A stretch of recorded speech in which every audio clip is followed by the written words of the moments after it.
What up, sports fans? I'm Paul Camacho, and this is the Macho Sports Report, where I talk to you about the sports stories that matter to me, hopefully matter to you. So, San Francisco Giants have gone another odd year without making the postseason.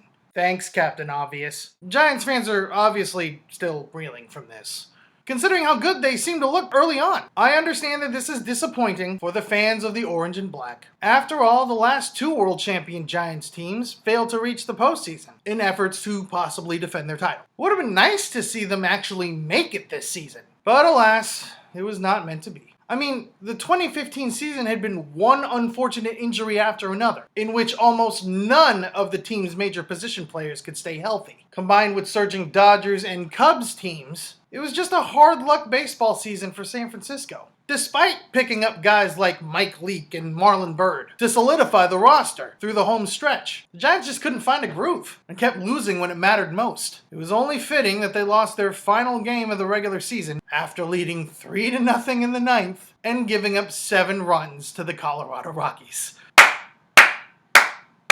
But no matter, this isn't a what could have been in 2015. This is a what now? A look ahead to 2016. What can the Giants do this offseason in order to assure that they can contend for a 4th Commissioner's Trophy? Now, pundits like Jim Bowden have already weighed in, and honestly, it's not unlike anything I would say. Glad to see we're on the same page. That said, perhaps, if the Giants make the following moves, or something resembling them, the even-year magic will return to San Francisco. Number 1. Go after a bona fide co-ace behind Bumgarner and land him. The fact is, these aren't your father's Giants. Does that analogy work? No? Okay. The fact is, these aren't your older siblings' Giants.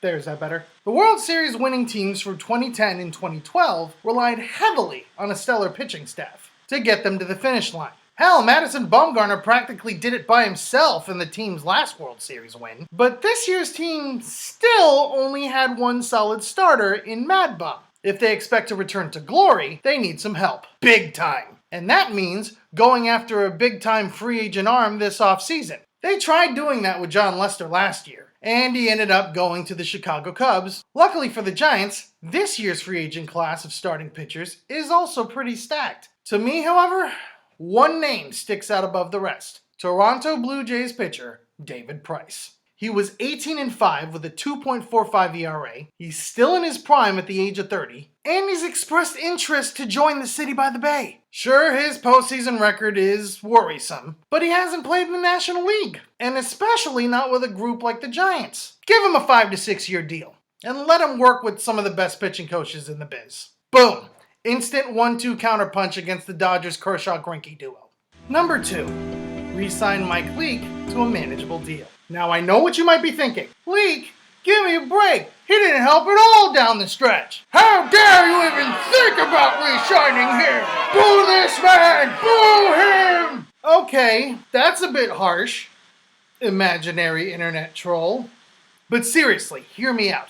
Look, I know he didn't really impress anyone in his time with the Giants since August 30th.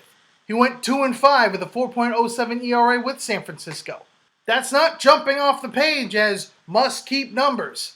But let's not forget that he suffered a tough luck hamstring injury in his very first start with the Giants, after having a good health history over the past few years. Blame it on the odd-year curse! And considering he threw a 2-hit shutout against the Dodgers in his final start of the season, it does show his potential as an effective number 3 starter. Sign the guy to a manageable deal in the $40 to $50 million range, and have a pitching trio not unlike Kane Bumgarner Vogelsong from 2012. Just saying. Number 3. Solidify the left field position however they think they can. Look, I like what Marlon Byrd brought to the table after he arrived before the trade deadline. I hope he continues his success putting bat to ball in the future. But we all know that Byrd isn't the long-term solution for the team, and he isn't necessarily a relatively young, effective long ball bat. Ideally, the Giants will want someone like a Justin Upton or a Yoenis Cespedes, someone who the Giants can count on to provide steady power numbers, complementing mainstays like Buster Posey and Hunter Pence for the long term.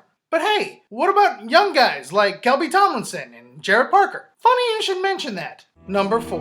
continue to develop talent like Kelby Tomlinson and Jared Parker. The Giants' farm system, when it comes to position players, has not exactly been praised as historically stellar, despite the fact that third baseman Matt Duffy and second baseman Joe Panik have been key contributors for the Giants over the past 2 years. Funnily enough, the Giants seem to have found more diamonds in the rough on offense, with second baseman Kelby Tomlinson and left fielder Jared Parker. Tomlinson has proven to be somewhat reliable as a midseason call-up, taking Panik's place when he went down with a bad back. And Parker, who registered 15 hits and 6 home runs in only 45 at-bats, could be the future at left field, no matter who the Giants might get at the position next year. Then there were young relievers like Josh Osich, who went 2-0 with a 2.22 ERA in 34 relief appearances. He'll likely be a mainstay in the Giants' bullpen. Developing this minor league talent will be vital for the Giants' main lineup next year, because, number 5, they need to rest their key guys whenever possible. This concept is very simple. The Giants had way too many injuries to important players throughout the season, almost to the point where you could blame the odd-year curse on them. Ooh. In any case, perhaps a combination of giving their prospects more experience and giving reliable veterans more time off will not only prevent the long-term injuries that guys like Hunter Pence and Angel Pagan experienced, but will also put a few more notches under the young kids' belts. In which case, both veterans and rookies alike will be ready for a playoff push, and the customary playoff run to another Commissioner's Trophy. So, that's my take. What's yours? What do you think the Giants need to do this offseason to help assure another even-year World Series title? Leave your responses in the comment section below. I'm Paulo Camacho, and this has been the Macho Sports Report. Peace out, sports fans!